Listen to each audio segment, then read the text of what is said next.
Pwes na naman nga pala ang dalawang bata na magluto kami ng kwek. Dahil kahapon nga pala ay bumili kami ng Pinoy, ay eto nga pala yung aming gagawin.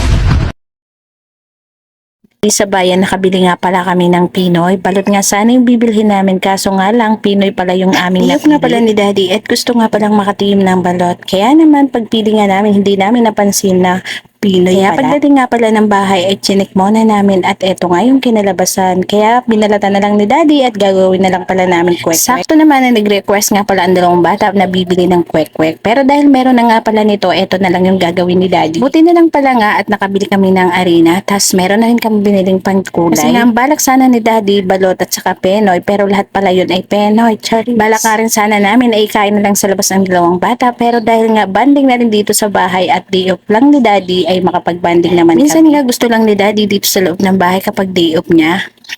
Mas gusto niya kasing nakakabanding ang dalawang bata kasamang kumain. Maiba nga pala tayo, ayan pinagsama nga pala ni Daddy yung arena at saka yung pangkulay. Bali nga food color pala ang tawag dyan tapos sinabawan ni Daddy para nga magkulay orange. Nagbibiroan pa nga pala kami dyan ni Daddy na kapag wala akong trabaho, eto na nga lang ang gagawin kong tinda at mas malaki nga pala ang kita dito. Habang busy nga si Daddy sa pagtitimpla, ay ako naman ay nagpainit na ng kaserola. Para nga kapag natapos na siya ay isasalang na namin dito sa kumukulong mantika. May kwento ko nga pala sa iyo na ang aming daddy ay isang chef or kusinero sa isang hotel. Kaya nga pag nasa bahay at day off niya ay mas gusto niyang kumakain kaming magkakasama at kakaiba yung kakainin. Kakaiba, grabe. Kumukulo na nga yung mantika nang ilagay na nga pala ni Daddy yung ating kwek-kwek. Nagdagdag nga pala dyan ng mantika kasi dapat pala ay nakalutang ang kwek-kwek. Pangit nga pala kapag kukunti ang mantika dahil masusunog nga pala yung kwek-kwek. Kung magnenegosyo nga pala kayo, dapat pala nakalutang ang kwek-kwek dito sa mantika para talagang tamang-tama yung pagkakaluto at maganda ang whole. Walang kasing sarap kasi ang kwek-kwek at walang kasing hirap din ang pagluluto pala neto. Pawisan ka talaga bago nga pala yan maluto. Nung unang makasala nga pala si Daddy ng first batch ay nagayat naman pala siya ng cucumber. Hindi ko nga yan pinapakailaman kasi nga luto niya yan kasi kapag ako ang nakialam ay baka iwanan niya ay sos pagod ang inyong tiya. Hindi na nga pala ako nakialam sa paghihiwa dahil pa square nga pala ang gusto dyan ni Daddy. Sinamahan nga pala niya ito ng siling labuyo para daw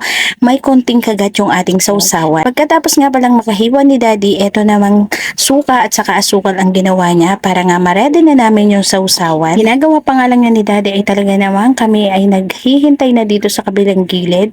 Eto nga si Iyay kanina pa bumubulong sa tabi ko at sabi niya nga ay titikman na niya ang kwek-kwek. Bali nga pala mas masarap din yung pugo kaya lang medyo makamahalan kaya eto na lang yung aming pinili dahil mas mura nga yan kesa dun sa balot. Tapos na nga pala si Daddy so kailangan na namin tikman at syempre mauna ang inyong vlogger Char. Syempre bago nga pala kainin nila yan ay kailangan muna ako ang magpi-plating at kailangan i-video ko muna yan. Kaya naman pasensya sa mga kasama ko dahil vlogger ang inyong ina. Hiniwalay ko nga pala yung sausawan para naman mukhang presentable at binili sa labas. Ito nga dalawang anak ko ay kanina pa dito sa gilid ko at naghihintay at takam na takam na. Kapag sa kainan nga pala ay talaga namang magkakagulo lalo na kung ganito lagi yung kakainin nating merienda. Kasi nga naman ay paminsan-minsan nga lang kaming nakakatikim nito kaya minsan nagkakaagawan din kami lalo na pagdating sa hanggang sa muli nating pagluluto at mga unbox. Maraming salamat sa inyong panonood.